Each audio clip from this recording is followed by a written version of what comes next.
I don't know what to do. I'm always in the dark. Okay, see ya.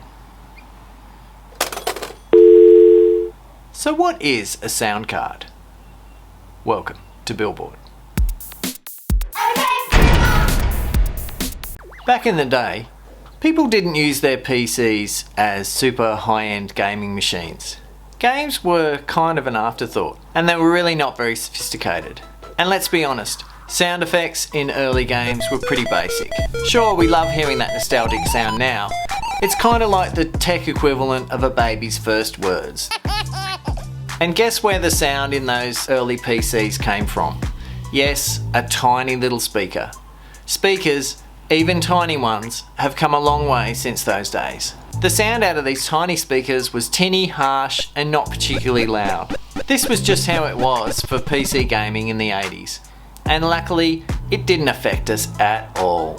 Then a revolution came in the form of the Sound Blaster. The Sound Blaster was an expansion card made by Creative Labs and took PC sound to the next level.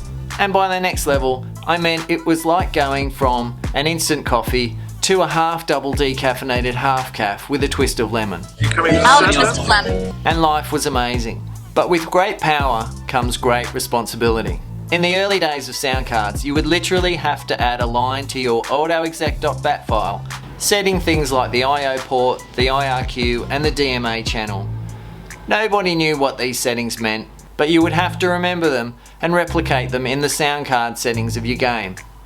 Many of us still have these numbers burned into our brains. 220, 6, 1.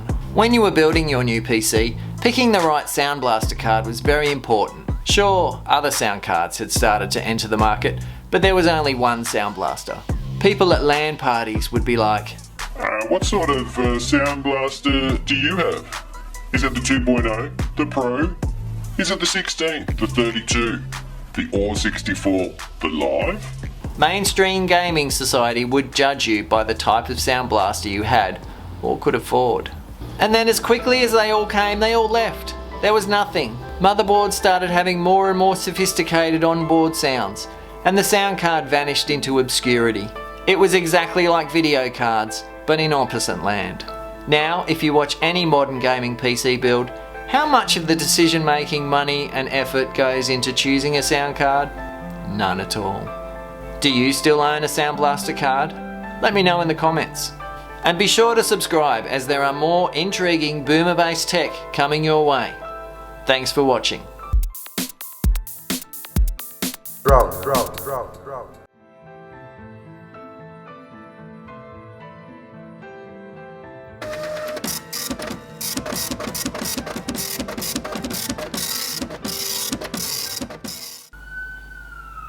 Speaking of Sound Blasters,